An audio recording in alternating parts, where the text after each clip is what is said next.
గన్నవరం మాజీ ఎమ్మెల్యే వల్లభనేని వంశీమోహన్ను జిల్లా జైలుకు తరలించారు.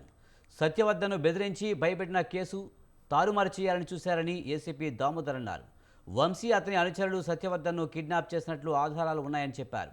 సీసీ కెమెరా ఫుటేజీ, సాంకేతికపరమైన ఆధారాలు సేకరించామని చెప్పారు. కోర్టు ఆదేశాలతో 3 రోజుల కస్టడీలో వంశీని ప్రశ్నించినట్టు తెలిపారు. కొన్నిటికి అవునని చెప్పిన వంశీ మరికొన్నిటికి సమాధానాలు చెప్పలేదన్నారు. మరోసారి కస్టడీ కావాలని పిటిషన్ వేశామని తెలిపారు.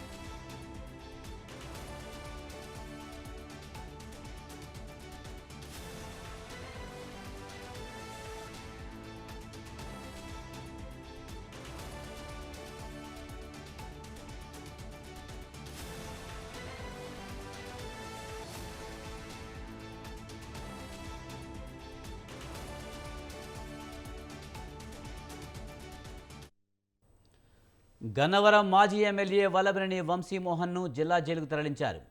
సత్యవద్దను బెదిరించి భయపెట్టి కేసు తారుమారు చేయాలని చూశారని ఏసీపీ దామోదర్ అన్నారు. వంశీ అతని అనుచరులు సత్యవద్దను కిడ్నాప్ చేసినట్లు ఆధారాలు ఉన్నాయని చెప్పారు. సీసీ కెమెరా ఫుటేజ్, సాంకేతికపరమైన ఆధారాలు సేకరించామని చెప్పారు. కోర్టు ఆదేశాలతో 3 రోజుల కస్టడీలో వంశీని ప్రశ్నించినట్టు తెలిపారు. కొన్నిటికి అవునని చెప్పిన వంశీ మరికొన్నిటికి సమాధానాలు చెప్పలేదన్నారు. మరోసారి కస్టడీ కావాలని పిటిషన్ వేస్తామని తెలిపారు.